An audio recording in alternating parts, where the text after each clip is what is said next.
Yeah, we're ready to go, Brian. Right. For being a couple minutes late there, we're finishing up a discussion. I did see that Caitlin sent a counter on the salary. We did not have a chance to look at that or discuss it, but that might be a good place to start if you want to. Let me do this first. Something we definitely can't agree upon today, the overload agreement. We're willing to agree to the overload. However, there is towards the end of that document, there's a subject expert issue that I wanted to just address. So if you could you bring that up for me, Brian? Yep, I'm doing it now.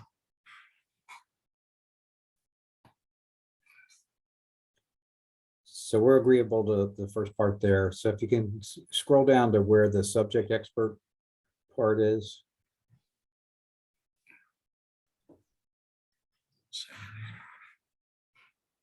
Is it here on this? Maybe you don't have that. Let me see if I got I that. think it's up. Is it up? 1 second.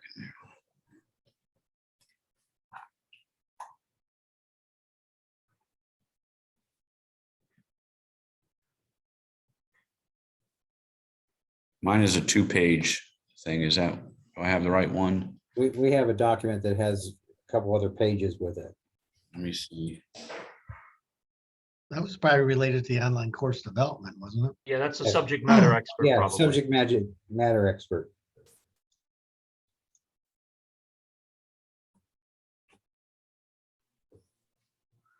Was that part of this proposal? Stan? I don't believe it was. No, that's probably, that it's in the salary schedule relevant to the online course development and online payment. Jareen, Dr. Thompson, you were going to mention? Yeah, I was going to say the same thing. I think we're talking about, Professor Osh, are you referring to the online course development subject matter expert? Yes, for some reason, it's on the document with the overload pay that we received. I'll forward what I was looking at.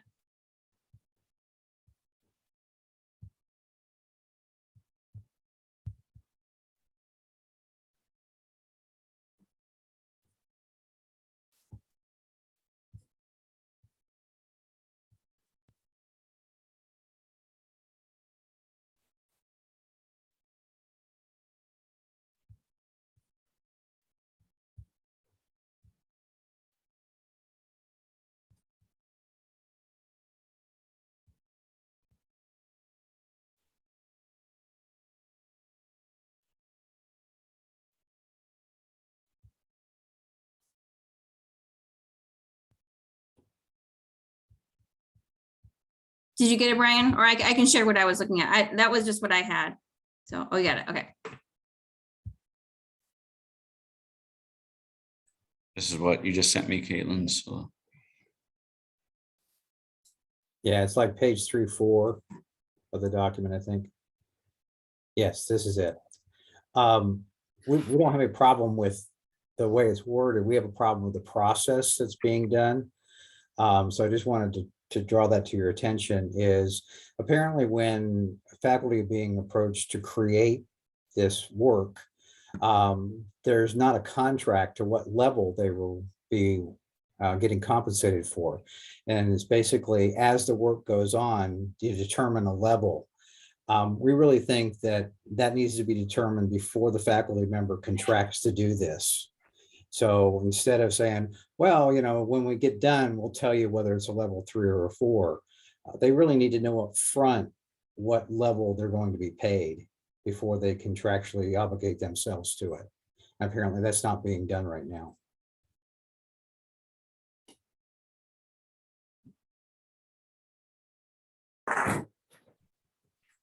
yeah, and I honestly don't recall where this conversation came up or was where we left it. I don't think we were proposing necessarily anything differently on the overload rate. whether or not we need to do something differently for this portion. I think maybe what we're asking for is maybe a separate MOU to deal with that compensation issue, that there would be an agreement prior to any work being done at what level the faculty member is being employed to do. Instead of waiting until it's all done and then saying, oh, you only did a level 4, so you're only gonna get 1,200 versus what you thought was level 5.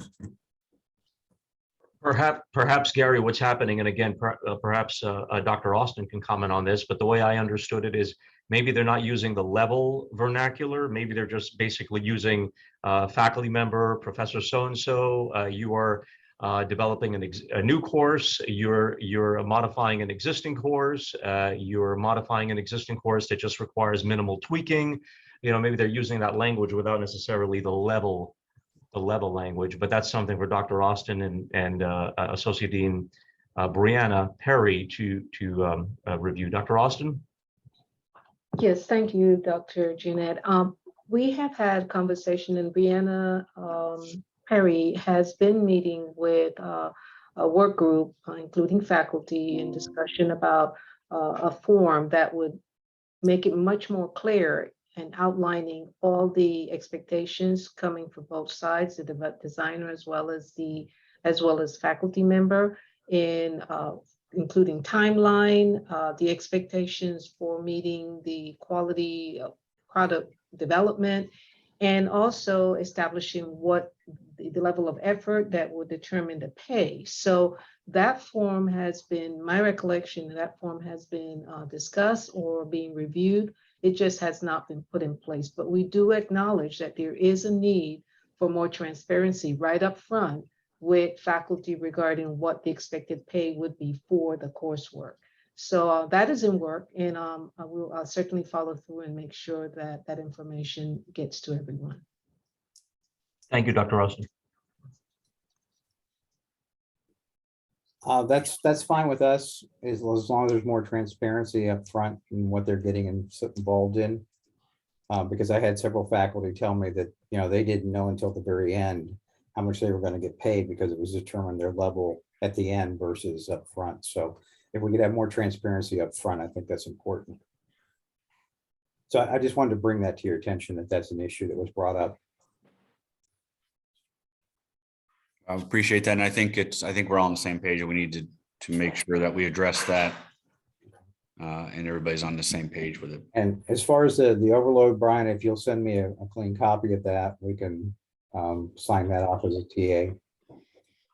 Right. My recollection, Gary, is what I'd done before, and I'll send it to you, is an MOU with just some generic language saying essentially this parties agree that the attached are the new rates, and just attach that chart. So I'll send that to you, and if it's acceptable, you can sign off on it. Okay. I have a question about ratification. If we don't reach an agreement on our salaries today, how would we do ratification for the overload and et cetera? Well, I think what we would end up having to do is do separate ratification on the issues. You know, we would do MOU on this. As soon as we get MOUs, we bring them to the board for ratification. I assume you would do the same for the bargaining unit. And if the others have to wait until another subsequent date for an MOU to be worked out, then, you know, I don't think we want to move forward with things as quick as we can. So we're not going to hold up an MOU today, waiting for another. We're going to treat them as separate issues in a way. Yeah, basically. So that deals with that. We did send you a counter proposal on the salary. I'll let Caitlin explain it. She's the one that sent it to you and has the scale and everything figured out. So I'll turn it over to her to explain it to you. Okay, wait, let me get the right one. Yeah. Okay, so something that is very important to faculty is a clear and transparent way to know what your salary is. Many faculty felt the proposal from administration was confusing, and we just want everyone to be very clear about what their salary is. this is what we're proposing for the salary schedule. We have some different numbers for the starting salary. So 43,000 for bachelor's, an additional $2,000 starting salary for a master's. We would like to keep the master's plus 15. So your proposal had 45 and then skipped 2 plus 15 and then 49 for 2 plus 30. We would just want that stepping stone in between, which would be basic, similar in cost. It would just be rewarding our faculty for continuing their professional development. And then it's an additional 1,000, 51,000 for doctorate. These numbers I think are also different. So we're having 1.5% per year for first 8 years, and then 2.5 for the doctorate. Then we are proposing 1% of the starting salary per additional year of service at the college or after the first 8 years. So kind of to save money, basically.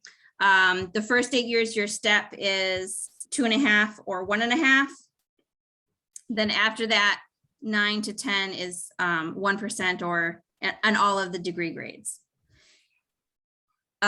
We would be very clear in our messaging to faculty that this is not a step system. So this is this year's salary schedule. We're not having any expectation of whatever the salary schedule is next year. So we would like to, or we would prefer to negotiate salary each year because we understand that the budgets are unpredictable. So if you're here 10 years and you have a master's plus 30, you might be making 55,475. There's no expectation that next year you'll get a 1% raise of 56,030. That is because of the budget unpredictability. So we might get more than $56,000 next year if we get a 2% or 4% raise. If we don't get a raise, you might be still at 55,475. So that is going to be made very clear in our messaging. This is the salary schedule for this year, but it makes it very clear and transparent to our faculty. Okay, I'm making this amount of money because of my years of experience and service and my degree grade. There's no mystery. There's no multiple calculations. So we're also proposing a minimum of 2% raise for everybody. So it'll mess up some of the schedule just because inflation, people have a particular budget at whatever salary they're at, and now everything's more expensive. So we're having a minimum of 2% raise. So they'll be on this salary unless whatever their current square is not getting bigger, then they'll get a 2%. So the administrative cost for the additional, your proposal for the raises for this year is an additional $283,000. With your 18% benefits, that's $334,000. With the 2% raise, minimum raise, and the salary schedule, for our proposal, it's $436,000. With 18% benefit, that's $514,000, which is an additional $180,000 relative to the administration's proposal.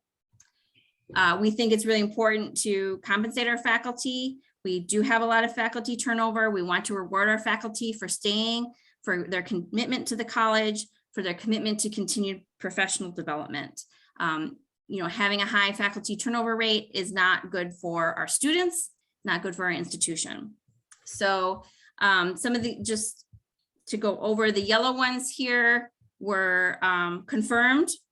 Red ones were wrong in the original version. So I think they're right in the one that you guys sent back, and green ones were added. The years on schedule, which is the years credited plus the years employed. If it's salmon, I guess, that means there was a correction. Oops, I didn't do this, hold on. All of these ones were adjusted. Whoops.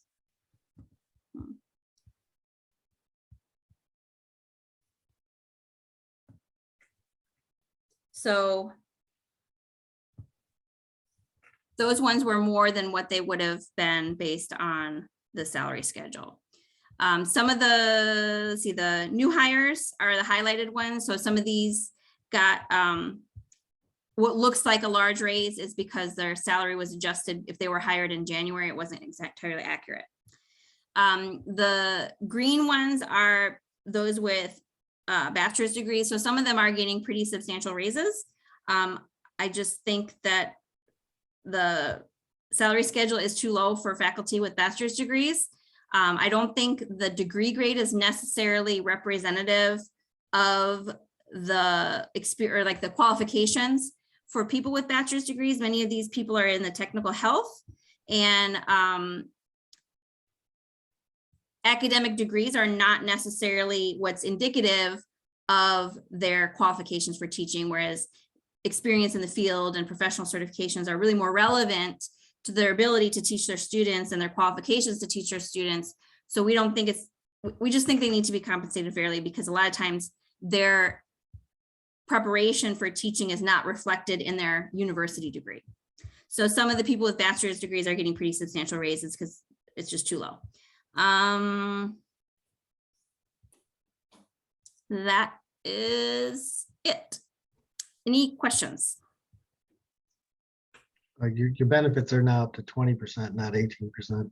Okay, What you continue to leave out though is the 32 vacant positions, which okay, anytime you adjust the scale, then that has a financial impact on the bottom line too.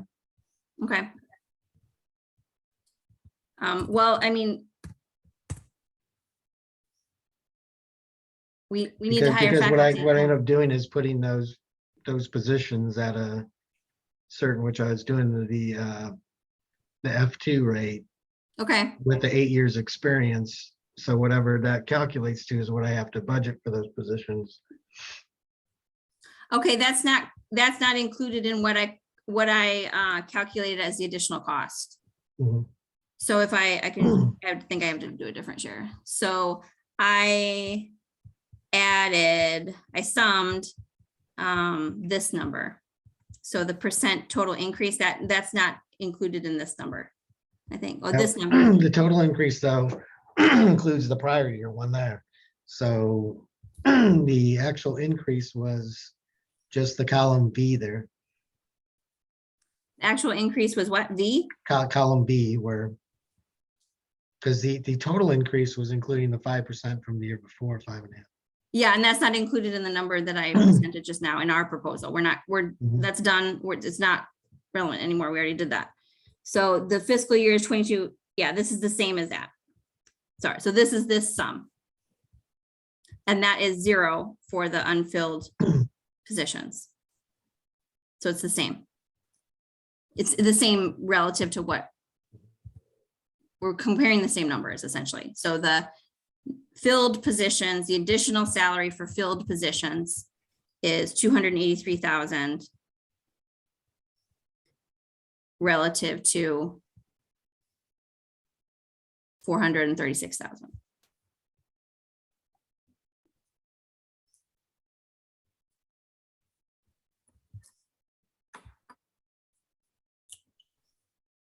Questions? And this should say 2%. Yeah, I just wanted to make one comment about this. Even though our numbers are a little different and things like that than what your proposal is, we wanted something that's more transparent than what your proposal looks like. I was trying to imagine trying to explain that big Excel chart to our faculty. We have very learned people, and as I said, we have business people and math people that were all confused by it. I really would like to see something more cut and dried, very simple to understand, that we could take to the faculty and everyone would understand where they're at, what they're going to get, and et cetera. So that's part of our So reason. your concept is you look at the number of years, you place them on the table, but if they exceed that amount, you still give them a 2%. Yes.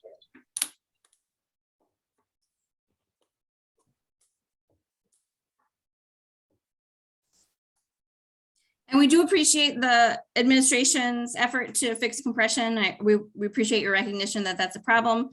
We just thought this was a simpler, easier, clearer way to address both the smaller, raising minimum salary and addressing the compression issue. So again, we're working with limited dollars, and so instead of using a percentage, what if we used a flat minimum amount people would receive? Oh, so like here, this would be, you get $1,000 here. Yeah, We could do that. Let's see.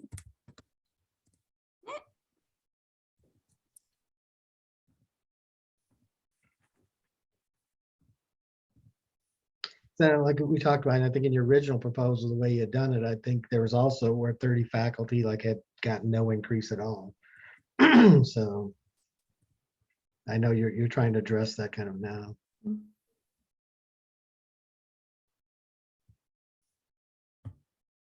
In your thing, your formula, you're still capping them out at 20 years experience total, right? No Yes, matter if they have, and that's combined experience at the Yes. college and upfront, correct. but you're capping people at the 20 on your table. Correct. So there's, that really only applies to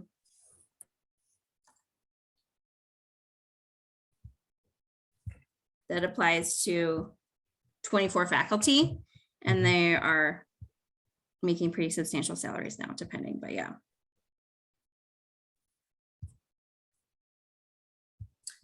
So that would be, So again, I think the scale going up is still driving the numbers, because you're at 423 versus 283.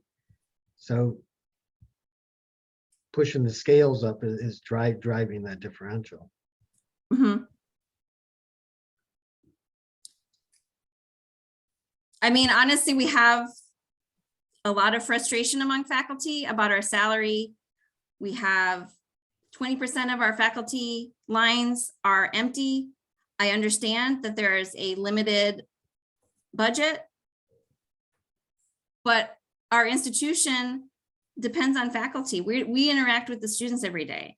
We're there. If we don't have happy faculty, if we don't have quality faculty, the quality of our institution declines. So yes, it costs money, but if we don't invest in our people, we're going to see declining enrollment too. Students talk to other students. I had great professors at PHSC, or my professors sucked, you know? I've had students tell me, I'm so happy at PHSC, I haven't had a bad instructor yet. But if we have a lot of faculty that are new and not experienced and don't have proper mentorship, faculty that are burnt out and frustrated, that is reflected in their teaching, and that's going to affect our enrollment as well. So at some point, you have to make the decision about what you value as an institution and what you're willing to invest in. I understand that we're working with a limited budget, but at some point we have to make decisions about what we care about. The issue though too, when you start adding, you haven't even added in the mentor stuff yet. So then that's additional amount on top of this. Yes, so we can negotiate that. If that's not going to happen this year, that's okay. So where is the union's priority on that? Is that a priority, or is compensation a priority? The salary Because schedule. basically it's a pool of money, and either it's going to compensation or it's going out separate to separate activities that people do, then get the stipend. I would say our priority is the salary schedule. We would be also willing to go on a smaller number for the faculty mentoring. The COVID is coming out of the HERF money. Realistically, the parental leave is not going to be a huge cost to the college, but it will attract faculty. So if we want to hire faculty, we say you get 2 weeks paid parental leave. That is attractive to people, and that would give us an advantage over some other institutions as well. With COVID, I just closed out the second year's grant, and over $6.4 million of lost revenue is what we had to cover, Okay, to balance ourselves. And we only have 5.2 million left in the last year. That doesn't even cover another year of us being, even if we're flat, it doesn't even cover that. okay, then maybe if the COVID training isn't realistic, we withdraw that. But it's very important to faculty that we have additional salary, and our way of calculating our salary is clear and transparent and consistent and fair. So can you click on the salary schedule tab for a second? Sure. So scroll up to the top. So what is your justification for moving it up to 43? Where's your rationale? Because I don't think most of the people that are hired with bachelor's degrees are in the technical health, and I don't think that saying that they're less qualified because they have a bachelor's degree is really accurate, because most of them have additional industry credentials. They have a lot of experience in radiography or dental hygiene or whatever it happens to be. And so I think viewing a bachelor's degree as worth $5,000 less than a master's degree is not really accurate. And I also think $40,000 is just woefully insufficient to pay full-time faculty. And if we want to attract quality instructors, we have to compensate them. So again, what is, again, a lot of schools, or a few schools that did have the masters plus 15 or masters plus 18 that are kind of abandoning that. Again, what's your rationale or justification for maintaining that? It's just Is- basically a stepping stone. You just get in between 15 and 30, you'd get $2,000. It's encouraging faculty continue their professional development. We also have an expectation, this has been happening for years at our college, so faculty are accustomed to that. I mean, there would be a bigger cost in between here and here, but ultimately it's just a stepping stone to encourage professional development. So you pushed up the entry level to 1.5% from 1%. Yes, You knocked down, I think, the F 230 from 1.75 or something. You knocked Yes. those ones down. just for What's the cost. rationale for keeping would you concede on the PhD one being dropped to fund some of those other changes? We could see what it costs. So that's 2.5%. We'll make this 2. And that would cost, let's see, what was it? That dropped about 60 grand, I think. Okay,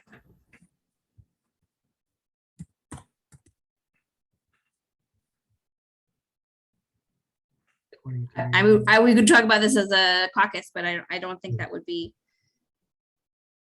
a huge problem. Because you're at 423, why don't you go ahead and pop that back to 2%, and then we'll double check the number again. So 50,000. Yeah. Yeah.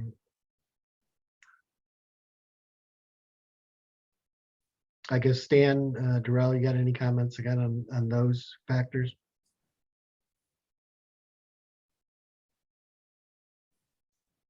I don't have anything. I mean, it's an existing setup. Again, the proposal that we put forth was more or less trying to find a way to get to that number. I appreciate the collaboration back and forth, especially just in this dialogue, because again, on my side of the house, I'm looking at the end game, as well, and I'm trying to keep that into consideration. So I really, really, really appreciate the thoughtfulness on, on you guys' side of the house, Caitlin and Gary, to get to that point, because it is a lot on the back end. So no rush, but appreciate the collaboration to try to get to that point. So you amendable to the idea of the 1,000 minimum like we plugged in there versus a percentage? We can talk about it. What about 1,200? I like 1,200 better because that's a $100 a month. Let's see how much that changes. Whoops.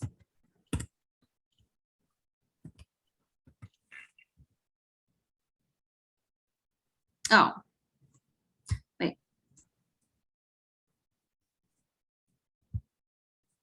Yeah, and Caitlin, while Brian's doing that, one clarification question. So we do know that we are planning to do we're reviewing the stipendary recommendations for the faculty mentoring. We're also adding a few other areas in there, as I mentioned last time. For instance, the Faculty Development Institute, our proposal would be to have faculty participate in actively managing components of the faculty development process, since we weren't able to have another faculty development manager, administrator take over. So we have a few areas in there that we're planning on packaging for stipends. And I know the priority of the Faculty Senate has been, from my discussion with Dr. Price several times, the mentoring experience. So to your, based on your comment, at this point, that's not a priority for the union, as I understand, because if that's not a priority for the union, it is a priority for the administration to at least focus on faculty development from the perspective of having a stipendary possibility for faculty to support that. Can you clarify a little bit on that? Sure, I'd feel more comfortable talking about that in caucus, but let's say we have 30 empty faculty, 30 empty lines. If we did, let's say 300 for the mentor and the mentee, that's $600. And let's say the first, 500, 600, and we'll do it just the first year as a pilot. So 2 semesters, that'd be $36,000. That would get the program running. It's not a huge sum of money, but that would be a start, and maybe we can evaluate after that. I'm just throwing this out as an individual. I'd want to caucus about it. But if we did, So why would, I can understand the logic of you want to pay the mentor the time to mentor the person, but why would the mentee? What's the rationale for compensating them? we wanted to do that to emphasize that it is work on both of the mentor and the mentee parts of the both of the relationship is you're investing in it. So What- changing what in is that the regard, I expected- couldn't- Go ahead. Go ahead, Ryan. Yeah, I couldn't find a model that had anything similar to that, where the mentee, I mean, there are mentor models, but I could not find a model where the mentee received any payment, because realistically speaking, the mentee is benefiting from the pair up with the existing faculty member and getting that, that active feedback and things of that nature. So it makes to me, it makes a lot of sense from the mentor side of the house. But on the mentee side of the house, the mentee automatically gets the benefit of having someone that's there to walk them through the process, and they're not, hopefully they don't feel like they're on an island by themselves and they don't have anybody that they can rely on. In addition to also working with the program directors and department chairs as well. So I think that's the part where we looked at on from the mentee side of the house. And I don't know if that, if paying the individual that is already benefiting, also giving them a stipend for that, where they're benefiting from that feedback, and if that would be amenable, but I'll leave that to Dr. Jeanette, et cetera. I just kind of like looked at the models across various colleges and universities. I couldn't find anything that that was similar in that approach. So going back to your model, just to make sure I'm clear. So if we say, you said, oh, there's 30 vacant positions. So, okay, we budget, 30 mentors to do that at the $300. But what happens, if we do fill all those, you need the 30. And then what if 10 other vacant positions, faculty leave, and then we hire new people for those other 10 spots? Then wouldn't you now need 10 more spots to mentor the other people? In the spring, you mean? Sure. Throughout the semester, I mean, because you're going to flux on the number of positions you have vacant during the year. So is your understanding that, oh, whenever a position's vacant, there'll be money available for somebody to mentor when that person's hired? Yes. So that amount, if 10 people, we started with the idea of there's going to be 30 people, and then all of a sudden 10 people left and we hired 10 new people, we'd have to add another 10 people at the $300. Yes. Or 600, because they're 2 semesters. It's $6,000. And then we're not talking $370,000. I think this program is worth investing in, especially to start out. And if we pay the mentor $300 a semester for 2 semesters, I mean, that would be a start, and it's not a huge sum of money. I'm a little confused here. There's no proposal other than ours for the mentor. Is the college making a proposal to tie it in with this salary discussion? Because this is the salary discussion right now. We didn't know that there was being tied in with the mentor. That's now gotten thrown in. So is the college making a proposal to do negotiations with the mentorship and the salary? I'm No, just, yeah, Gary, thank you for asking that question. The reason while Brian was searching or using the pivot table, the only reason I surfaced the mentoring discussion was because Caitlin clearly expressed that that was not a priority compared to the salary proposal. So that's antithetical to the faculty senate position, if I'm not mistaken. So as I'm communicating with faculty senate and with my team about developing a structure, because the administration has to clearly oversee faculty development as it relates to mentoring, right? We want some deliverables and something that's going to come out of this so that faculty can use it towards recertification, et cetera. Now we have two opposing viewpoints from the faculty. So we need to know what the priority is from the faculty proper, period, regardless of collective bargaining. So that's the only reason I brought that up, because if that's the case, then I know that, as you said, if it's not feasible or tenable for this academic year, it might be for next year. But for us, we definitely want to see some faculty development opportunity for faculty stipends, and it may or may not include the mentoring.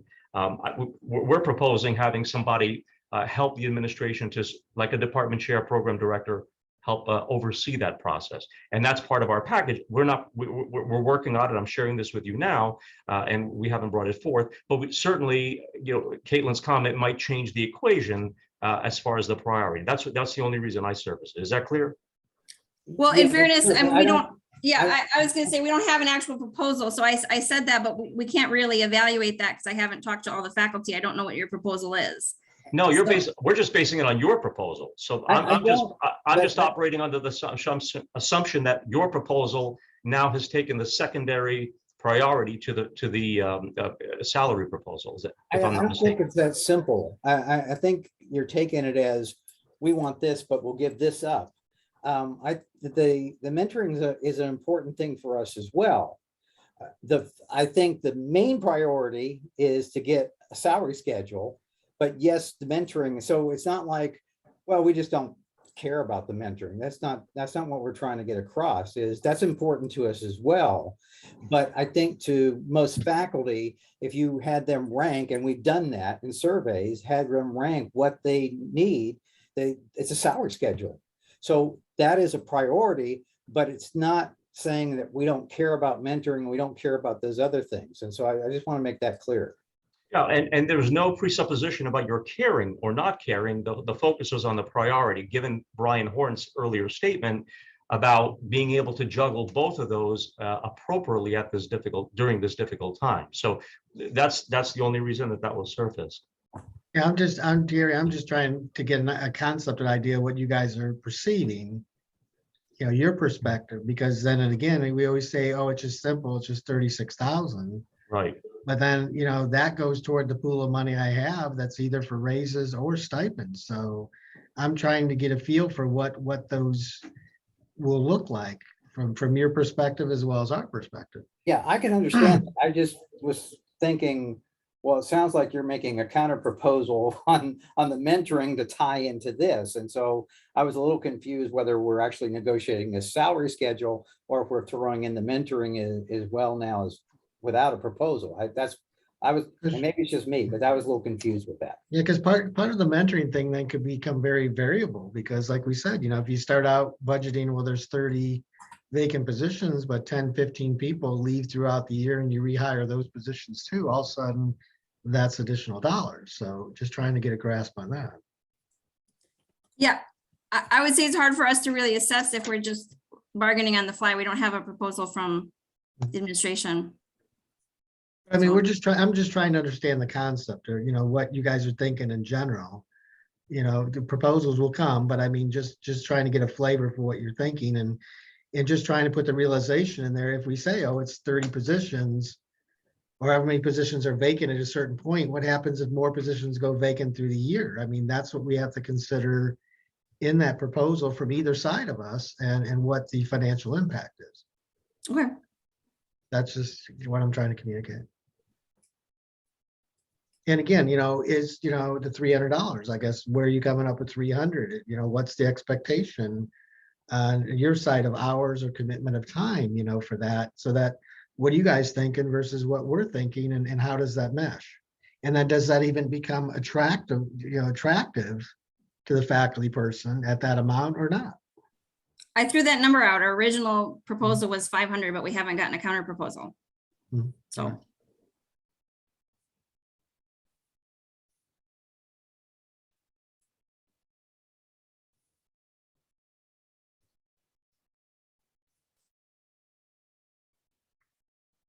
So I guess where do we go from here?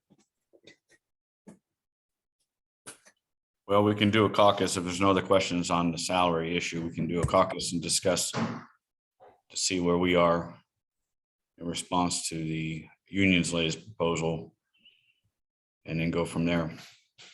Were you able to come up with something about the office hours, Brian? We did have detailed discussions of that. I mean, candidly, we're not inclined to move forward with the union's proposal today. We have concerns about having online office hours, fully online office hours. So we want to consider that further. Okay. But right now, we want to maintain the status quo. We don't want to necessarily get sidetracked when we're trying to deal with the salary issues. Okay, that's fine. The administration voiced their hesitancy to have online office hours for programs that are fully online. So not just faculty that teach online, but like the Bachelor's of Science in Nursing and the Bachelor's of Business Administration, where there are no face-to-face classes. Can the administration speak to why they're hesitant to require faculty to come to campus solely for 5 office hours a week? Stan, did you want to address that now? Well, the position that we're taking still is status quo. We believe that it has worked. The 5 hours on campus has been a good compromise. We're also offering the 5 hours opportunity to have online. Still COVID is still here. We recognize that, but we're making every effort to try to have a resumption of some face-to-face opportunities and to reestablish a campus culture. And faculty are intimately involved in engagement and being part of that campus culture. So it is our position that that's not much to ask for those 5 hours, and it's reasonable. So at this point, we would like to maintain that status quo. We may revisit the office hour opportunity as well in the future, but at this point we're not willing to change that.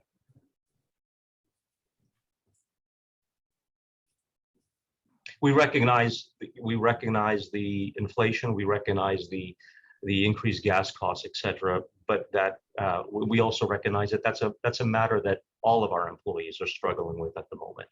So again, 5 hours, we believe it is not too overwhelming or unreasonable to request faculty to be here. The other challenge, of course, is the 48-hour possibility. We consider 48 hours to be excessive.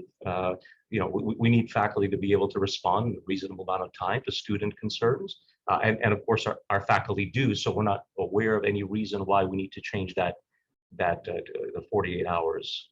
So that's where we are at the moment, Kate. Okay, if we switch that to 24-hour notice, that the faculty would be on campus, would that be more agreeable? We'll need to look at that language. You're saying for faculty to be on campus 24 hours or to respond to students?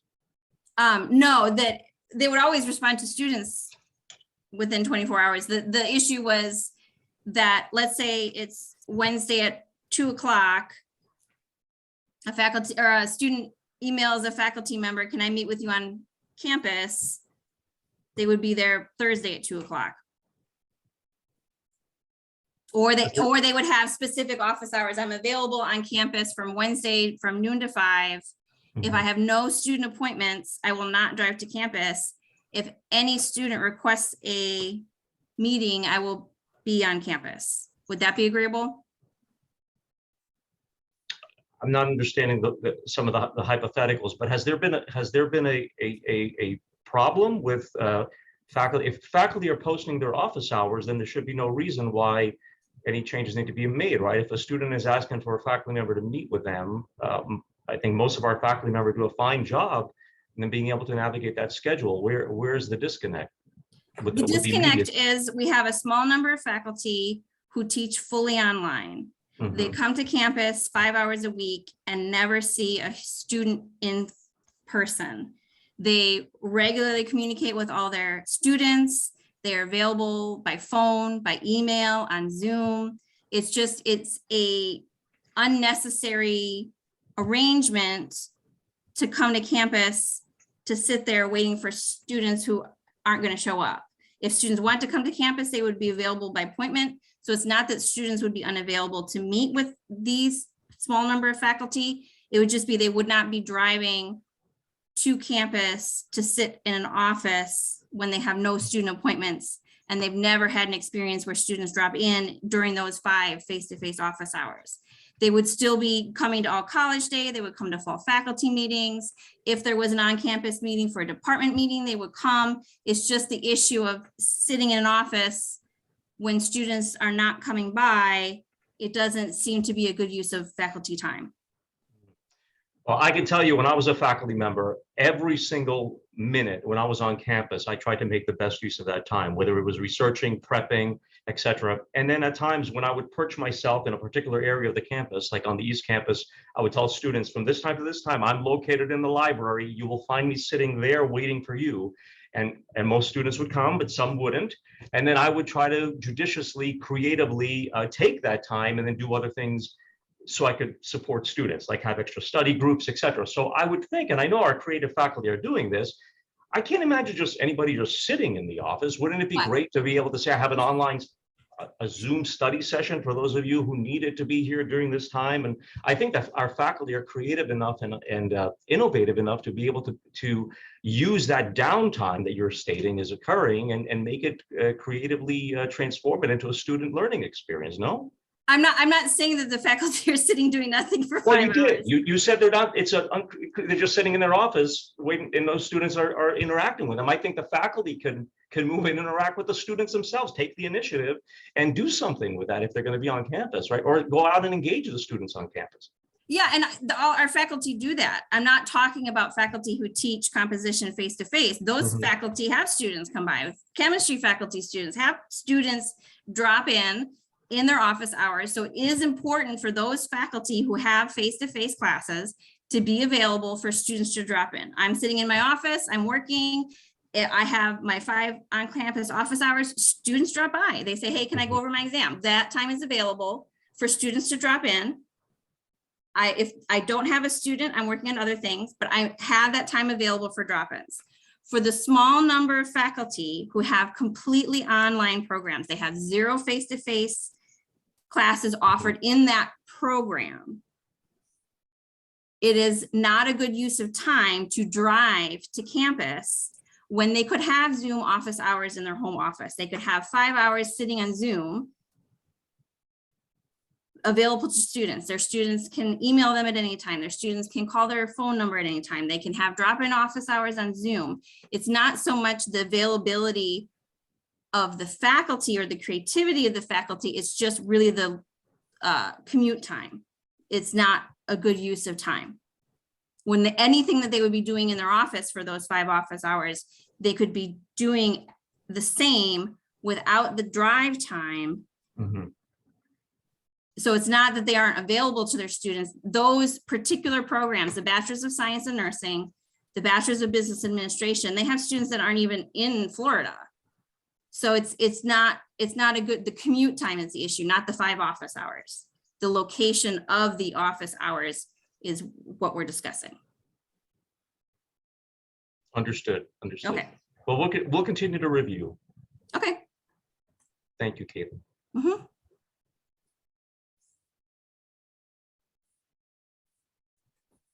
All right, well, it's 11:40 now.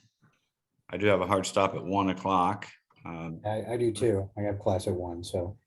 Why don't we do maybe a 30-minute caucus and Okay. give us enough time to see where we are on the salary proposal, Okay, where we go from here. All right. So let's break back into the caucus, those on the administration side. Faculty use the faculty caucus room